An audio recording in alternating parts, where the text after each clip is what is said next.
Então eu vou compartilhar com vocês agora as atividades que nós passamos a inserir na rotina da Esther e na rotina da família, e que nós consideramos algumas atividades importantes para o desenvolvimento da linguagem dela. E isso nós fazemos até hoje.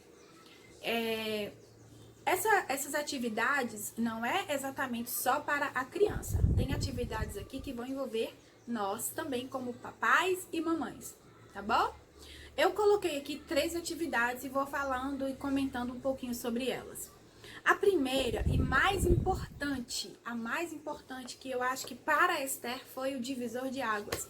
Inclusive está citada neste livro aqui, que é a interação social. Interação social, isso mesmo.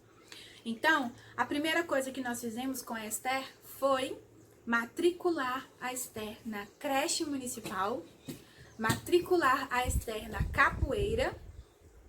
Nós passamos a levar a Esther sistematicamente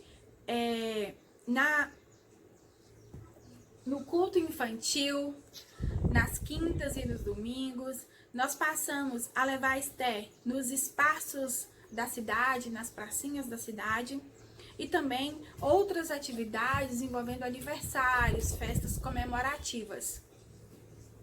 A creche foi para mim o mais importante de todas essas atividades que eu vou citar para vocês.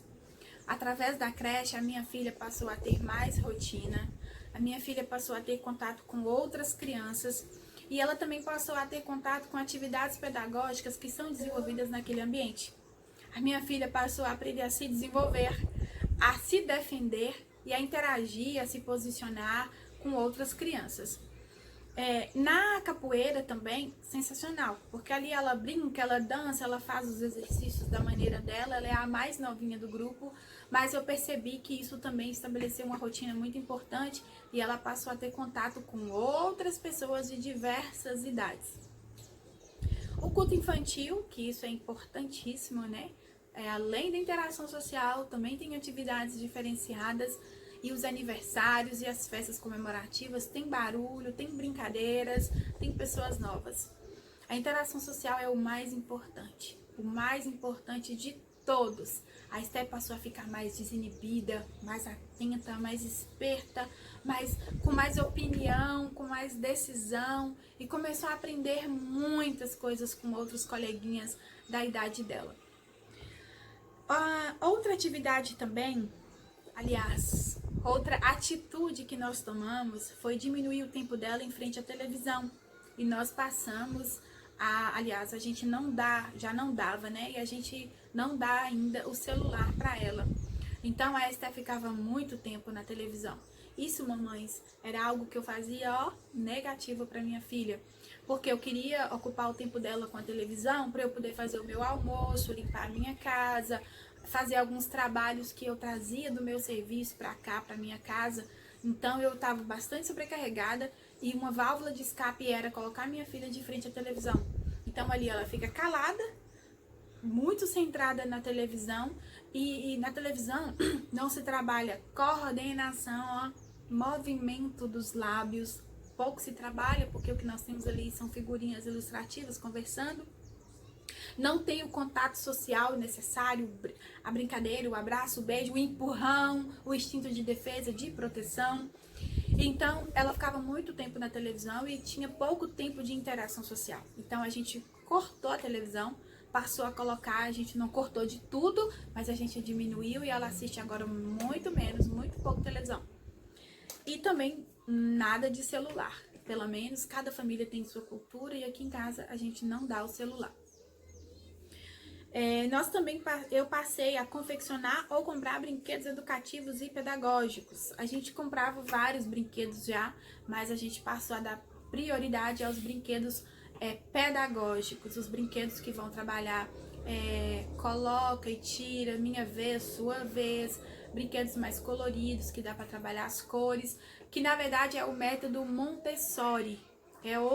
Outros textos que eu recomendo vocês procurarem pela internet, que vem falar sobre as atividades que tem o método Montessori, né, que aguça demais o aprendizado, o raciocínio lógico das crianças. Minha filha está aqui pertinho de mim, mas ela não está atrapalhando, não está conversando não, tá? Então, comprar os brinquedos. E se a gente não tiver o dinheiro, vamos guardar nossa caixinha de leite, nossa embalagem do iogurte, os copinhos do Danone, o papelão, o EVA, uma colinha quente a gente pode comprar. Então, as varinhas de churrasco, a gente pode conseguir reciclar, né? Muitos itens e que vão servir de atividades pedagógicas para os nossos filhos. Outra coisa também que nós começamos a fazer, nós aumentamos o hábito de ler livros e contar histórias com fantoches. Isso. Eu passei a ler mais nos momentos que eu ia colocá-la para dormir.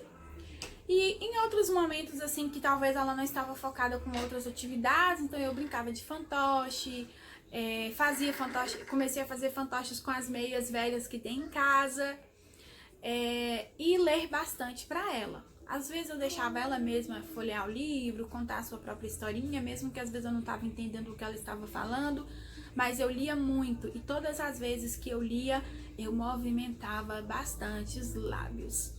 Não tenho muita facilidade, porque vocês vão perceber que eu tenho um pouco a linguinha presa também. Então, eu tenho essa dificuldade de falar e fazer um movimento com os lábios da maneira correta. Então, a criança observa isso. Você lê, você movimenta os lábios da maneira correta para ela perceber que para falar também tem essa movimentação toda dos lábios, da língua. E além disso, de dar entonação, de mudar um pouquinho o tom da voz. E aí você pode brincar. Olá! Vamos ler um pouquinho de uma história! O cachorro faz au, au, au! Qual criança que não gosta disso, né, gente? Eu uso muito essa tática de mudar a voz para escovar os dentes da minha filha. Ela odeia escovar os dentes. Mas quando eu falo, vamos tirar o bichinho da boquinha! Aí ela abre a boca. Engraçado, né? Mas é isso. Aumentei o hábito de ler livros e contar histórias com fantoches, com os dedinhos, pintar os dedinhos e brincar. Tudo para criança é uma imaginação, é muito maravilhoso. Uma outra coisa importante foi, eu tirei todos os brinquedos do chão e nós organizamos em uma prateleira fora do alcance dela. Nós economizamos a bagunça e ela passou a ter mais foco na hora de brincar. Dá até para vocês perceberem, né, que tá aqui atrás, dá pra ver um pouco. Ela tem mais brinquedos, mas como a prateleira é pequena, então a gente guarda alguns e a gente vai revezando ao longo da semana. Os brinquedos que estão na parte de baixo, agora ela já consegue alcançar. Ela já pega, ela já sobe na cadeira, ela já pega esses brinquedos. Mas eu coloco... E aí eu vou revezando. Os que estão na parte de cima, os que ela brincou hoje, eu coloco na parte de cima, os que ela brincou hoje. E depois eu vou revezando, colocando outros que ela ainda não brincou. Outra atividade que nós fizemos foi tirar todos os brinquedos do chão, organizar em uma prateleira. E assim nós economizamos bagunça, nós melhoramos o foco dela na hora de brincar. E também, só um momento, e ela passou a apontar os brinquedos com mais frequência, os brinquedos que ela gostaria de brincar. Então, assim, já me deu um alívio tremendo, porque ela já parou de jogar aquele monte de brinquedo no chão. E depois, já me deu um pouquinho de... Já diminuiu o trabalho pra mim, né, gente? Porque... eu não estava dando conta de ver aquela quantidade de brinquedos espalhados pelo chão. E ela não focava. Ela brincava com um, daqui 2 minutos ela já passava para outro brinquedo. Então, a prateleira foi a melhor coisa que eu fiz. Peguei todos os brinquedos, organizei, dá pra ver ali alguns. Ela tem mais, mas a gente vai trocando, vai revezando ao longo da semana. E ela também aprendeu a brincar mais vezes e mais tempo com o mesmo brinquedo. Isso foi uma das orientações que nós recebemos da fonoaudióloga.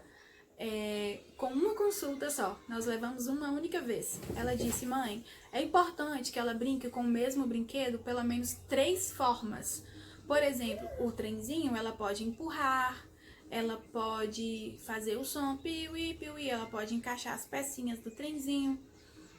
Então, é uma forma de estimular, né, o pensamento, as ideias da criança com aquele brinquedo.